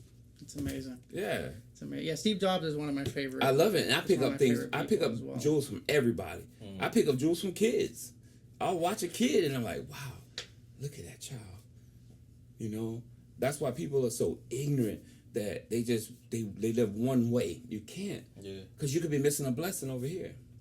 Hell yeah. Where do you think that comes from? Like, that whole ignorant, like, I'm certain that this is the way that, that's not meant for me. You know what I mean? You can't blame them because I told you everything is like nature. Whatever's planted in your soil of your brain is going to manifest in the natural. So it's like they say, as above, so below. As above, so below. It's the same. It's the same. Above is the brain. Below, it's going to come out. Damn. Above is how you created it here. Below, the vibration of it showing up in your life. Right? Wow. Facts. That's how it works. Wow. Because everything created in your thought conscious. Every car I ever wanted. If I wanted $100,000, I got to get $100,000 in 2 months. I don't care how I got to get it. It thought here, but manifested in the natural. So it came from the above and came below. Came from the above and yeah, absolutely. That's what that really means. Above, it's below. It's the same. And I'm As sure, above, so below. I'm sure it matters like what you tune into. That's what I'm saying. What kind of wavelength you're tuning That's what into. people don't understand interpreting. that. The vibration of what you're pulling from the brain, because what you're thinking about coming from a conscious thought pattern, a place of consciousness. And then it comes in your brain and it manifests itself out. Wow. That's how it works. That's amazing, man. And it's such a strong testament. I mean, like, for someone in your position right now to be speaking in such a way that's so powerful and so liberating. Yeah. You're going through a lot, but yet you find such a positive avenue to kind of like Thank you. manifest this. Where does that come from? Trial and error, I think, and humility. It took a long time to get that, because I don't blame nobody for my life no more. I had to blame me. How did I get here? I did it. When God told me, I can't let you get away with what you've done, but I'll sustain you and bring you to another level. Dang. It's funny when you get quiet and start talking to God. God has a way of speaking to you. He'll send someone up to you. Weird things started happening to me. The other day I was walking in a grocery store, and I was thinking about starting a podcast, but I was worried about how people would judge me, because I've always been a secretive person. Yeah, I understand. Always been secretive, like stand out of the light. I always believe in stay out of the way. So I was like, God, if it's meant for me to start a podcast, you got to give me a message. And I was in the grocery store, and I was a little bit depressed. And this happened in real life. These 3 little white kids was walking this way. One of them stopped me and said, "Excuse me, sir, you're going to be big." And he kept going. He don't know me. And then God, but him saying that meant me to start a podcast and start speaking, because there's so many people out there I can help. So that's what gave me even to do you guys' podcast, because I never really do podcasts. It's not my style. Right. But people need to learn about the illness of cancer, the life of struggle, what it is. No struggle, no progress. No struggle, no progress. I mean, it sounds like to me, like once you realize what you want to do, the world kind of becomes your oyster. It becomes your library to learn and to dive into. That's why I'm going to start to put my own podcast with the help of you guys.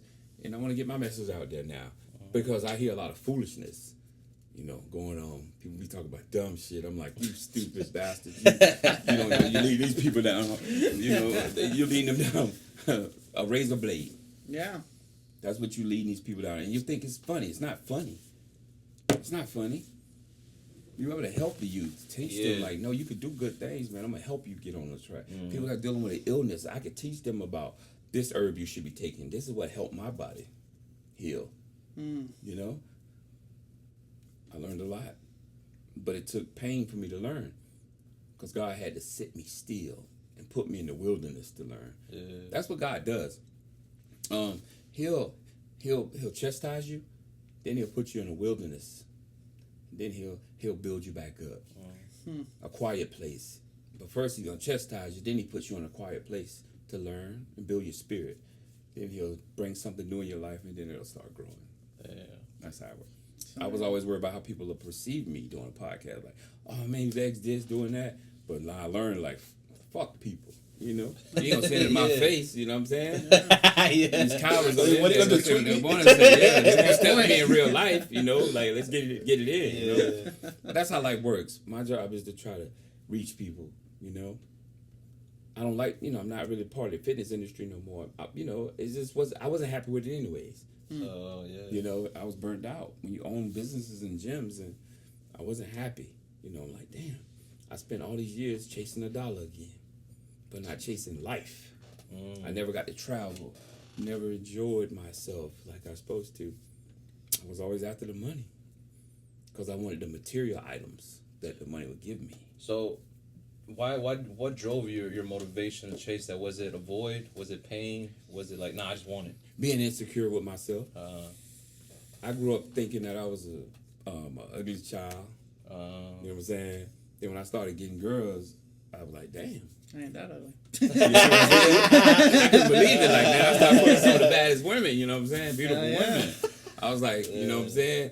But insecurities. I never loved myself, and it took me a while. Cancer made me love myself. Cancer. That's why I love cancer. That's crazy. I don't hate cancer. I love cancer because it made me love myself.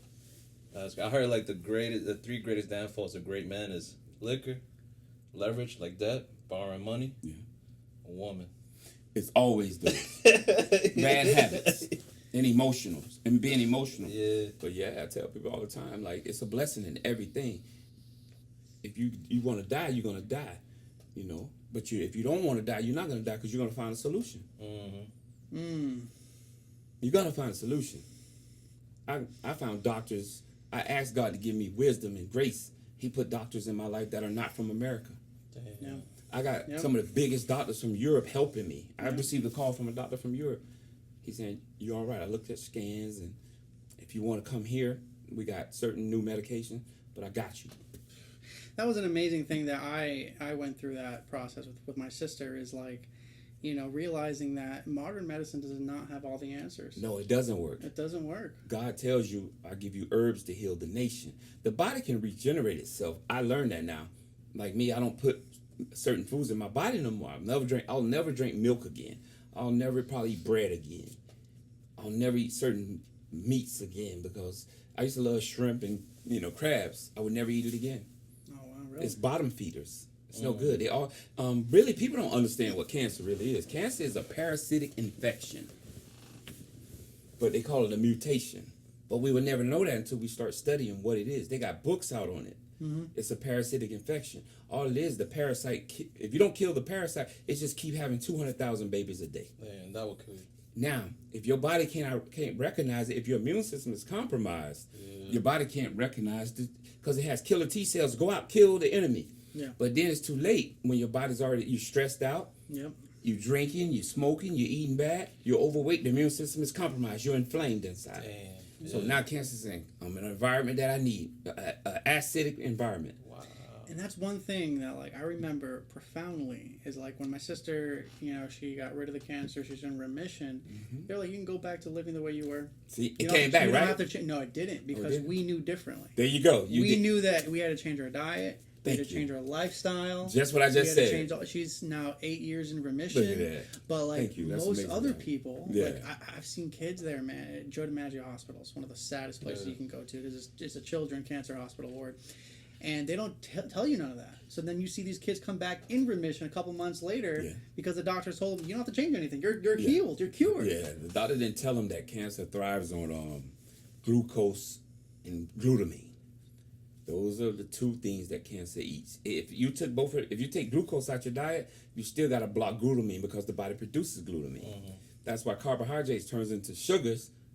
That's sugar, any carbohydrate. Yeah. That's why they're coming out with the keto diet. Higher fats, Lower no the carbs. Yeah. So cancer saying, oh, you're not giving me what I need to eat. So the tumors start exploding, So what you think about the people that drink pure starch or pure carb load? That Carb carb load. loading heavily. Because I've been talking to a lot of bodybuilders. They're drinking pure carbs. They new fools. Yeah. They're new fools. Because sooner or later, I learned so much about what helped me get cancer. One of my doctor specialists showed me. He said, you were drinking 5 Red Bulls a day. The tumor was already there. I just helped it. And I remember why I wanted gummy bears and candy all the time. Yeah. He said the tumor was in there saying, feed me. And people don't say, I would never drink another energy drink to save my life. And when I see people drinking that shit, I'm like, do you know what's in that? Your insides are streaming. Your liver is so overwhelmed. Big people, bodybuilders that want to do steroids, keep on. Your liver's screaming, say, I'm going to get you. I'm going to punish you. Because it filters everything. It scars everything. Anything go through your kidneys and your liver, you're going to scar it. People don't know about taking milk, thistle, dandelion. I know about herbs. I should be a scholar now. I've learned so much about herbs. I learned a lot about herbs, but it took me to go through this illness to learn about herbs. I eat herbs. I drink herbs every day, every morning I wake up. Because I detox the body. My body's not inflamed anymore. My joints don't ache, nothing. My vitality came back as a man, I was like, man, it's amazing how you can clean your body out and it'll start performing again. It's amazing how they don't teach you that. They're not gonna teach you, but They why don't would teach you I just like the analogy I gave you earlier? No one cares. Let's put me even in a situation. If I was making $100 million or millions of dollars, I don't want nobody to find out how to stop me. But now, as I become a man of integrity, and I know that's ugly in God's eyes, I wouldn't bother it. You understand? Because I know what can happen if you get on God's bad side. Because he'll let you have it. You get your turn. You get your turn. On the He make you fear him. Like, okay, I would never rob a person again. I would never sell a kilo of cocaine again. I would never do that. Even though if I'm struggling, I still won't do it because I made a promise to God. Yeah. And I know if I go back on my word, he can go back on his word. When he told me, I'm going to save your life. God told me, you're going to beat this. Because I need you to do what me and you made our agreement to do. Put on word. Yes, I got that's to word. teach people. Real life. I don't care how they perceive me. I just got to be me. Yeah. Yeah. Unapologetically you. Absolutely. I don't know how to get in the podcast world. I'm gonna learn. Yeah, you're here. Absolutely. I told you, know? bro. I told you we'd make it happen. Yeah, you damn sure did. Yeah. Absolutely, man. No, it's an absolute privilege to have you. Yeah, on, dog. on That today. was real as shit. Like we were so excited, like weeks ago, and then he told us about your situation. You're like, damn, and we didn't care you canceled. We were like, damn, look what Rock is going through. Yeah. You know what I'm saying? But it's more. I think your guys are more the blessing than me. You know what I'm saying? I'm very humble. I thank you for guys allowing me to do this. Because remember, I just don't know, the new direction I'm going in life, But it's not about me. It's about you guys allowing me to have a platform. So it's not me. It's you guys. Oh, bro, when you get rich again, don't forget about it. Oh, man. The Lord's will. The Lord's will. Don't forget about little that engineer type of out money here. again. I would never be foolish again. Yeah. So we went 10, 15 years back. Yeah. Let's go 10, 15 years ahead. What does that look like for Rock?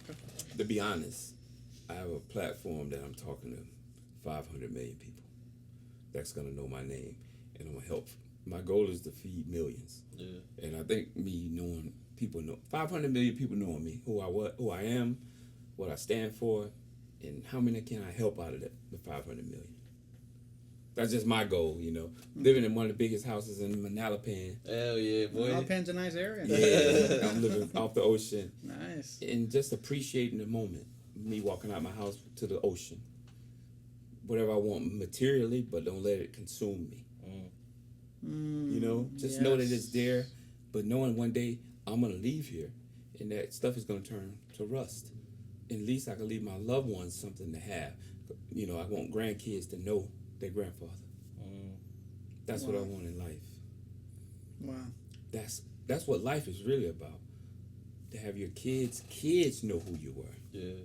To leave them something. In the black community, we're not left anything.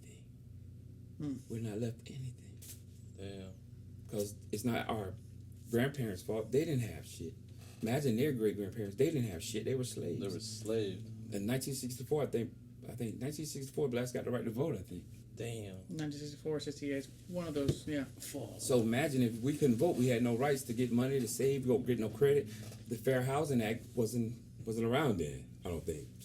You see how it worked? Yeah. So how could they possibly leave me anything? Exactly, yeah. They couldn't advocate for themselves. Absolutely. They were struggling. Yeah, I think it was 1968. We went to the moon before we figured that out. They still had colored bathrooms in there. Yeah. Colored and white bathrooms. So that's life. That's wild, bro. Yeah. Man, that's But incredible. we're here to fight the power, dude, or become it. Let's just take one day at a time. That's how I tell everybody. Don't worry about tomorrow. Tomorrow will take care of itself. Worry about right now. Where you at? Only thing you can control. I don't think about tomorrow anymore. I think about today. What I got to do. And does that give you more peace? Absolutely. Because when you wake up in the morning, the first thing I say is thank you. Gratitude. Thank you every morning. Thank you. And then he'll give you more days. Because you're conscious of him. And two, you're in gratitude. So that's how you know he'll give you another day. Because he tells you that. Rock, yeah. Who is someone you look up to? Who is someone that you're like, I will want to know more information about this person? Or is there like any mentors or anybody? The people that I really like to listen to of their struggle, I love Cat Williams, 50 Cent, because he reminds me of me. He just did, better things. I like Steve Harvey's story. I listen to a lot of his. Tyler Perry motivates me a lot. Oprah Winfrey, she taught me how to surrender. How to surrender. Yeah, Oprah taught me how to surrender. Tyler Perry taught me that it took him 7 years to get where he needed to be. And then when it happens, when it really pops, nothing you can do. Just like when things came against me that was bad, what about when the wind turns the other way? I'll appreciate it when the wind shifts, because it can't blow one way all the time. I don't care what no one tells you. It's called a season. Sometimes the seasons are years. Yeah. But then what about when it turns if you faint not, like the word says, right? And then when it turns, you can appreciate it like, okay, God, I'm going to stay balanced. I'm not going to get too high or too low. I don't care if I'm worth $200 million. I'm never going to go here or go here. I'm going to stay right in the middle. He's just cool, baby. Just chill. That's what Yeah, got you. yeah. That's what got you the 200 million to begin with. There you go. But I learned that. But those are my role models, and Derek Harper was a great role model of mine, NBA player, because he treated me with class and love. You know, dude was solid, great man. Minister Farrakhan, I love. People think he's radical, but what he says makes so much sense. But we don't listen because they let other people tell him that he's radical, he's racist. Why he got to be racist if he's telling us what we need to do as black men to live? You know, he's trying to teach us not to be suppressed.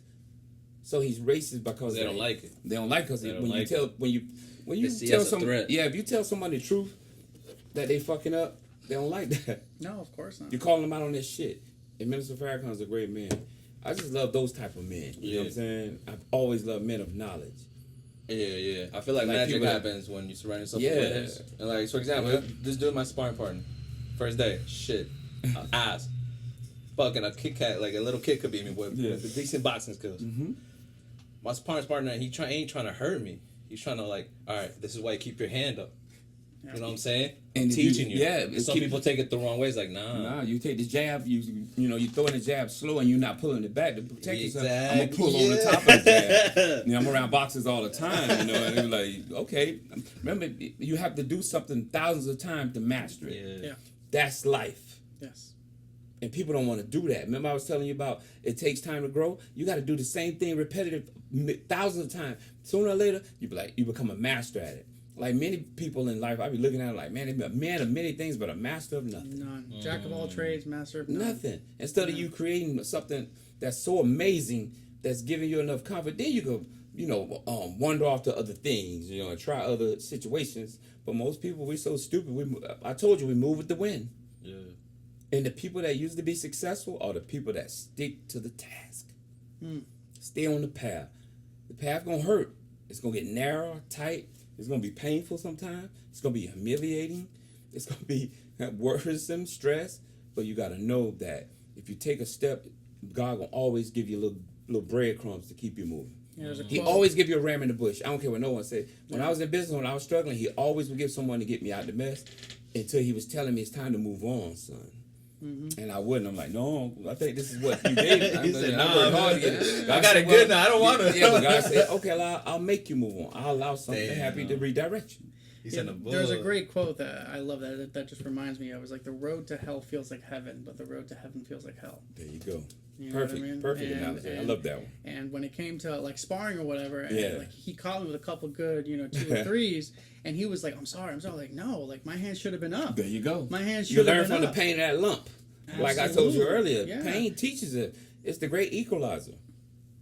I tell people all the time, the pain will go away when the lesson is learned. The lesson was to keep your hand up. Yeah. So you won't get the pain of him clipping you, right? And better to That's how it bleed works. more in training than to bleed more in battle. Absolutely. Because training prepares you for battle. Yes, sir. It's a different energy. Like when you're preparing to get in a real fight, your endorphins are all over the place, your adrenaline is going crazy. But if you can calm the brain and calm down and keep poised, you do great things. That's why I love martial arts, man. Because you spoke about there's a lot of emotional characters now these days, and that's why I love martial arts. Is like that's the only area that you can control. Like you come face to face with those emotions, and you're like, you have to find a way to overcome them, and you're in a controlled setting where the guy's not trying to kill you, but you're trying to overcome the fear, the anxiety. You're tired, and everything feels heavy, but you're finding a way to overcome that. You're doing it. And I'm telling you how you overcome it. What is the best thing in life? The experience is what? The best teacher. Okay? If you spar 1,000 rounds, would you be scared anymore? No. You're used to it, right? Yeah. That's it. Yeah. Experience is the best teacher. That's what got me into martial arts, man. I remember I got into a little fight in high school. I didn't know no martial arts. Okay. This kid pulled out a knife on me because I made a joke and it wasn't received well, whatever. Okay. So he pulled out a fucking knife. He's like, I'm gonna fucking cut you. I called my dad. I'm like, hey man, this guy's trying to fucking do something. He came up. Now this guy, my dad's a little crazy. He's from El Salvador, third world Okay. country. He brought up a fucking good man, though. He brought up a gun and shit. I'm like, you can't bring a gun to my high school, bro. What the No, fuck? but you know, You know he what was I mean? playing. You know, But I remember that fear of like just like Shit got fear, you know, and I hated feeling like that little bitch, you know, and that's what motivated me to be like, all right, I'm gonna find a way to get comfortable with this feeling till I can find my way out of it. through fear is right? beautiful though. If you don't have fear, then you're not conscious of what can happen to you. Remember, everyone's scared. I talk to boxers all the time. They be like, Rob, I don't care who it is that walk to that ring, we're all nervous and got a little fear. But if you don't have fear, you don't respect your opponent. Yeah. A fearless person will run in. Usually people that are fearless get killed. Like people that do crazy shit, jumping off roofs and shit, and but doing all kinds of ignorant shit, paragliding and jumping off with wings and shit. They get killed. They fearless. They don't respect the nature that this can happen to you. So fear is a great thing. I tell people all the time, you don't have fear, you're a fool. I used to run in houses, tie people up. I'm fearful what's behind that door first. Yeah. Fear is, you know, it's a natural because our brain is designed to keep the body alive. Yeah. It's designed to keep yourself alive. But if you live within those rules of like, all right, I don't want to feel fear because I don't want to feel threatened, you're almost confined. That's different situation. That's That's a different- fearless. Fearless means you have no conscience of Consequence. no consequences of something bad happening to you. That's like you start jumping off something that if I'm on this roof and I ain't got nothing to hold me tight, I'm fearless. I don't care. I'm fearless. I don't care about that. And you make one mistake, you gonna fall and kill yourself. But people are crazy. I'm fearful. Yeah. That happened to me, man. I used to be a big Spider-Man fan when I was See? a kid. Fearless. And like my parents got me like one of those web slingers things. Yeah, I know something. I climbed up the roof and I was like, all right, I'm gonna swing off this tree, and I broke my leg. Yeah. See what happened? You're fearless. I was like, I'm gone. Yeah. I learned. I was like, You learn from pain. You learn to die, boy. Yeah. I tell people all the time, it's okay to have fear. Fear is a beautiful thing. Yeah. You know? Because if you don't, it goes back to the situation where I always was raised like, if you whoop me, you whoop me. I'm not going to run. The difference between the coward and the hero. The coward won't try. The hero will. That's the difference. Yeah. The coward has fear. Yeah. There's a lot more beauty, respect, in just not running away and just Yeah. Because the hero feels the confronting fear, it. but does it anyway. Yeah. But if you take a certain drug that might inhibit your fear, There you go. then That's it's a a crazy state. Like I've there had you some go. crashed out women just crash out my car on some crazy shit Yeah. just because of intoxication. Damn. It's an illusion. Yeah. Fear is a beautiful thing. I tell people all the time, no, it's okay to fear someone. It's the person who conquers their fear, the one who gets on the other side win. Because even if you lose, you still learn something. Yeah. You're going to learn not to make that mistake again and do it. So you try it True. again. It's just being a coward and being not trying to. If you lose, try again. Because you had to learn something to lose. Everyone loses. I don't care what no one say. We can lose certain type of, in life, pain going to come all type of ways. I never thought my pain would come this way. I could have lost a loved one, a kid, a mom, a dad. See what I'm trying to say? Everyone's going to lose something. Everybody takes L's. Everybody take an L. I don't care who it is. You can let them front like they don't. Everyone takes an L. Everyone. I think what makes a difference is those who are willing to take the L. Absolutely. Ready to get off the seesaw. You know, get back up when it's their turn to come back up. You know, that's how it works. Wow. I find that martial arts is one of those things that it's a great lesson. I feel like every lesson in life can be learned in the cage or in the ring. Okay. What, you know, in terms of how to deal with fear, overcoming that.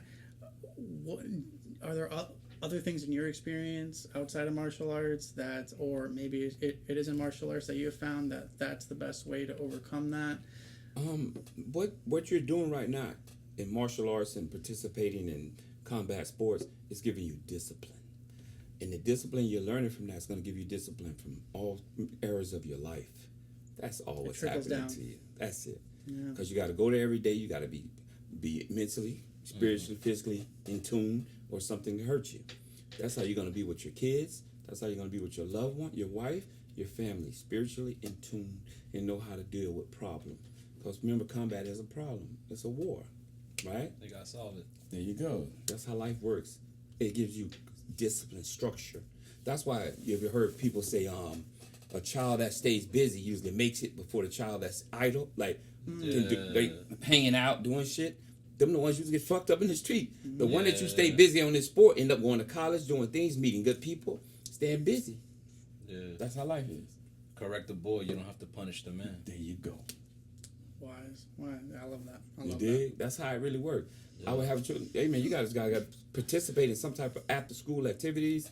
Do this, do that. Because if you give an idle mind, that was me. If no one was around, I was around the drug dealers and the thugs. So I want to be cool, you know, hang with the older kids. So you get corrupted. Yeah. They'll pimp you out in a different way. You still can make some money, but they're gonna get the best of the money. But I tell everybody in every company, I talk to a lot of CEOs, and they're like, Rob, what's your advice to me? I said, you really want the truth? I said, go ahead and get the pimping out the way, because your ass gonna get pimped in the beginning. Everyone gets pimped in the beginning. Wow. We call it pay your dues. Pay your dues. You're gonna get pimped. You're gonna work hard for somebody else to make all the money. Yeah. Because somebody coming behind you gonna work hard to make you make all the money. Right. And you got to teach them, hey man, you're gonna get pimped. Go on and get your pimping out the way. Go on, you know. Hey man, that's why I'm an entrepreneur now. I'm in real estate. I was in the Marine Corps. I was pimped for 4 years. I was sent out everywhere, and you know whatever the case is, man. You know, so yeah, absolutely. Like recognizing that, I think is very important. But you know, you yourself, you're around so many successful people. I'm around a lot. You have a great wealth of network. What is something that you find in all of them, a common trait in all Keeping of them? it real. And you know, I don't want to speak on some of the famous people. You've seen me around them. They all have insecurities. Every last one of them. All of them. You guys see me around these people. Very famous. All of them are insecure in some fashion or form, you know. And you wouldn't expect it. I was like, wow, this person got millions of dollars. I go to their place. They're lonely. Telling me, Rock, I need it. How do you're comfortable around people? I'm not. I'm like, wow. Because they're so scared of someone hurting them. All of them. I'm like, wow. So insecurity isn't necessarily a bad thing. No. Insecurity is really not a bad. We all insecure in some form or fashion. Yeah. I'm It's how you- insecure. it's how you I'm go very about insecure. it. I'm a very insecure man. No. I'm so insecure. But sometimes I just got charisma, you know. But to that's be around real though. people. The fact that you got that awareness, bro. Yeah. You know what I'm saying? Oh, Most people, real men won't want to admit Oh, that. I'm so insecure. Yeah. We all have mama issues. I need my mother. Yeah, you know? yeah. I need to heal my 6-year-old. You know what I'm saying? I tell people all the time, when you react off emotions, it's your 6-year-old. You know? Your inner child. Yeah, I be saying, man, that's why a lot of things don't move me no more. I be laughing like, yo, it's all good. You can't hurt me what I've been through. Because I'm never going to put my value in a person ever again. I'll never put my value in another human being. The value's inside of me. Never in my life I would never put value of it. Because they're going to let you down every time. They can turn just like this. I'm never going to put value in a human being ever again. Because when you do, you give them the upper hand. You give them the upper hand. Absolutely. I mean, they control you. Yeah. I control my own self, so I'm not going to put value in you. You're my friend, but I'm not going to put value in you. You got to show me what you bring to me in my life. Not me telling you what I think you should bring to my life. From now on, everybody walking in my life, I judge them now. Why are you here? What are you doing for me? I'm going to be a loyal friend, but what do you bring to my life? Yeah. Right. What you bringing to the table? Absolutely. Most people don't bring shit. It's gotta be reciprocal. Yeah, absolutely. It's fair, no robbery, fair exchange. You know, I bring a little knowledge and what I've been through the game, some of the people that I know. You read the text of someone famous? He said I inspired him. And damn, I'm like, damn, man, you got 8 million followers on social media. How I'm inspiring you? He's like, you inspired me, Rob. Yeah. You know? Wow. You know, that's funny how life works. I'm like, man, I'm inspiring you. Give me some money. Shit. Give me some money you got. You know, give me some paper. That's inspiring me. Inspire me to inspire you. Yeah, but I inspire you every day. Give you a jewel or a gem. Inspiration going. Yeah, just give me some cash, you know? You know, I'm like, man. I want me to go off script. Can we turn the AC on? No, of course, absolutely, Martin. Do you mind if we can turn I'm the sweating AC like a on? runaway slave. Appreciate you, bro. It's I mean, you're in the sweatshirt. So Yeah. absolutely, man. Absolutely. all good. No, for sure, man. Wow. that's incredible nuggets, I think, in this session here that I think many people can take away. Hell yeah, you know, bro. It was worth the wait. It was worth the absolutely wait. worth the wait. Thank you guys. I appreciate absolutely. it. man. It's Thank just so you, much bro. knowledge I got in my head Thank you, that needs to dude. go out to people that need help. Yeah, You yeah. dig? Because there's a lot of young cats that need advice and they're trying to find themselves. And they're hurting just like us. Listening to you, just it's like a fly on the wall, bro. I was genuinely moved. Thank you. Points emotionally, bro. I was holding back tears like real talk. Oh, thank you, bro. I really appreciate it, man. It did resonate with me on a deep level. It means a lot to me. I spoke with a lady 2 days ago and she started crying. Yeah. She literally broke down in front of me. She's like, "You helped me today." And I was like, "God, what's going on?" He was like, "Send people in my It's presence." powerful, bro. Yeah. So you got a She's person, like, "You bro. touched my heart." She was like, "You had me crying because now I believe in myself." Damn. And I understand, it's hard, man. That's why I learned, man. Don't worry about people. People, they don't care about you, so I don't care about people no more. That's just the way I live my life now. I told you I don't expect nothing anymore. I Yeah. expect you to be an asshole piece of shit. Yeah. Until you show me different. I heard one time. I go through the same thing too, man. So like I make prospecting calls, cold calls, Yeah. which is one of the hardest things you can Absolutely. do. You know what I mean? People get aggravated. Man, what the fuck you Oh talking about? man, people are so Yeah. comfortable over the phone. They'll talk to you any I told sort you that of way. gangster shit, but that's why I don't worry about people in person. I don't. Like, hey, because most of them are cowards. Yes. Real gangsters don't move with anger. They don't move off emotion. Yes. Because they've been through so much. They move off. They're very diplomatic men. Yes. Yeah. Gangsters are diplomatic. Remember that. They're very diplomatic. Because that's what got them to where they had to be. Because they can't move off emotions because emotions get you jammed up. So they look at it in a different way. I learned, like, real people that's